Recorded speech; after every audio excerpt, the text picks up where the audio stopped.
Davis was the best mother a girl could ask for. She would always tell me the story of how she found me. She said one night right before closing up, she heard the sound of a crying baby. After searching, she found me wrapped in a blanket in a basket. The only thing she found in the basket was a locket and a note asking her to take care of me and the name my mother had chosen, Brittany. If you want to hear more of this story and stories like mine, like, share, and subscribe.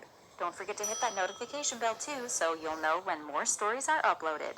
One afternoon while sitting watching the television, Mrs. Davis received a phone call that changed everything. Hello? Mrs. Davis said as she placed the phone by her ear. She listened to the person on the other end of the phone and every so often added a, and an, okay. That was Dr. Miller. They got back the results of my test. I tested positive for breast cancer. She said softly after saying goodbye to the person on the phone. I hugged Mrs. Davis and tears ran down my cheeks. For 14 years, she was the only mother I knew, and I wasn't ready to let her go. She pulled me away gently and looked into my eyes. I think it's time to get you a new family. I don't want a new family, I cried through the tears. I know, honey, but we need to prepare for the worst, okay? I will make sure you get adopted by a great family, Mrs. Davis said, pulling me close once again. The next few weeks, Mrs. Davis, together with an adoption agency, screened numerous families to make sure that I received the best. The family that Mrs. Davis chose was Mr. and Mrs. White. They had no children and they were billionaires. Would you believe it? The day finally arrived when it was time for me to leave the only home I knew. Don't worry, Mrs. White said. You can call Mrs. Davis every day and she is welcome to come and visit any time she wants. I hugged Mrs. Davis. Bye for now. I'll call you when I get there, okay? We arrived at Mr. and Mrs. White, and they gave me the grand tour of their mansion. The outdoors was equipped with a pool, tennis court, and even a stable filled with horses. Brittany, please feel free to ask us for anything. We just have one rule, Mrs. White said. I nodded, and she continued. You aren't allowed in the basement. We are currently doing some work down there, and it's filled with loose floorboards and tools. We don't want you to get injured, okay? Mr. White said, placing his hand on my shoulder. I nodded. I can do that, I said, smiling. Days turned into weeks. I enjoyed living with the Whites, and I called Mrs. Davis every day. She even came to visit a few times. Of all the rooms and things to see in the mansion, my favorite place was the kitchen. Jane was a few years older than I was, and she was the cook's daughter. I stayed in the kitchen for hours baking with Jane or just chatting. One night, I got up for a midnight snack. I was munching on a handful of cookies on my way back to bed when I heard it. A low, soft moan. I thought that my mind was playing tricks as I walked through the dimly lit halls, but I stopped in my tracks when I heard it again. It sounded like a wounded animal.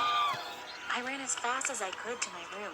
I locked the door behind me and pulled the covers over my head. I wasn't even hungry anymore. Little rays of sunlight streamed through my blinds before it felt safe enough to get some sleep. I staggered into the kitchen at 12:30 p.m. and sat by the kitchen counter. You look like something the cat dragged in, Jane said as she stirred the pot in front of her. Jane, I asked hesitantly, how long have you worked here? Oh, I officially started working here 3 years ago, but I've been coming to work with my mother since I could walk, she says as she prepared sandwiches for me to eat. Have you ever heard any strange noises at night? I asked as I sipped the juice that Jane set in front of me. No, the staff usually got home at night and we get here at 5 a.m. every morning, Jane said. Is something wrong? No, it's okay, I said. I decided that I would investigate the sounds that I heard, but I would not tell Mr. and Mrs. White about it. That night, I waited until the house was silent before I exited my room. I sat in the hallway for over 2 hours just waiting. Maybe it was my mind playing tricks on me, I said sleepily and yawned. This is a waste of time. I'd better go to bed. As I was walking back to my room, I heard it, the weird noises. I stopped.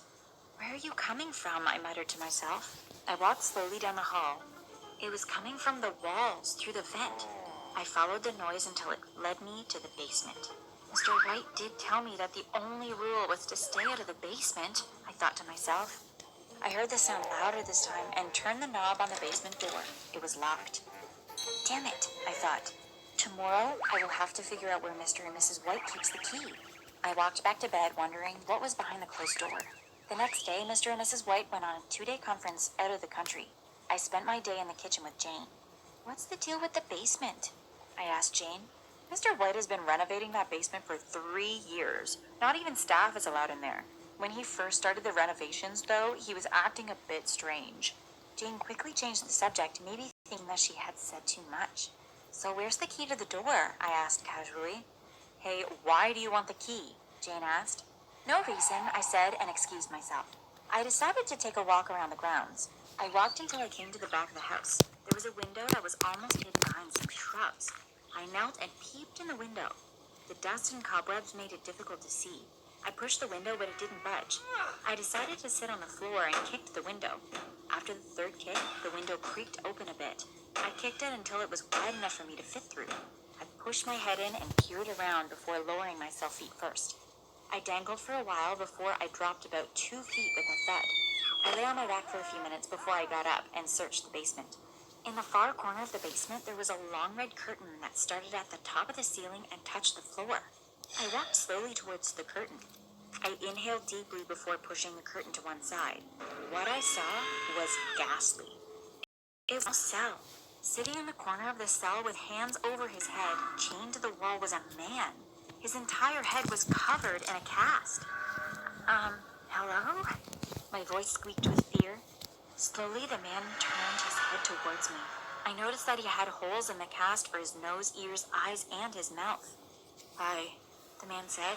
Who are you? I asked, confused. Why are you locked in here? You might not believe me, he said. I crossed my arms. Try me, I said. Mr. White is not really who he says he is, the man said.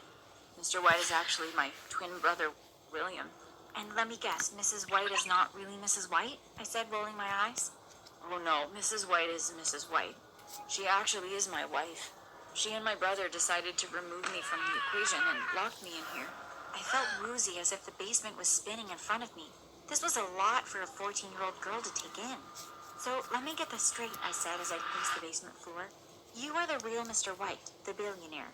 Your wife and your twin brother locked you down here so that they could get your money. My question to you is, why don't you scream for help? Well, I would, but then my staff would be in danger. I already lost one person, and I'm not about to lose another.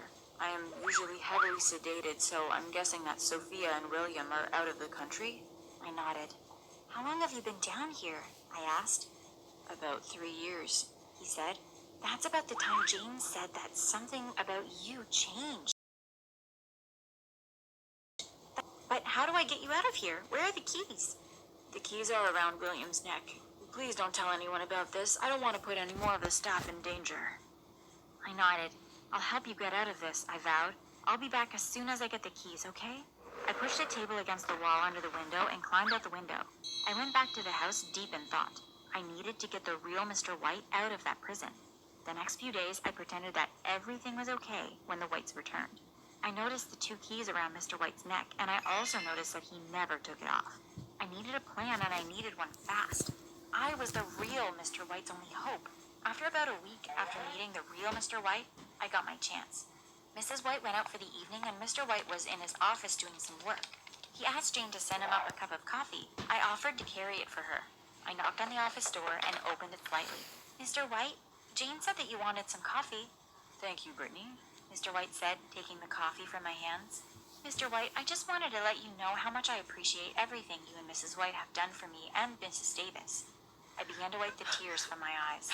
Oh, Brittany, you are such a joy to be around, Mr. White said, moving from behind the desk to stand next to me. I'm such a lucky girl. First Mrs. Davis and now you and Mrs. White, I said right before bursting into tears. Mr. White gave me a hug, and I wrapped my arms around his neck, hugging him hard, and cried. After a few minutes, I pulled away slowly and wiped my eyes. Sorry to get so emotional, I smiled meekly. No problem. We are so happy to have you here, Mr. White said, squeezing my shoulders. I smiled and exited the office. I opened my hand and revealed the necklace in my hand.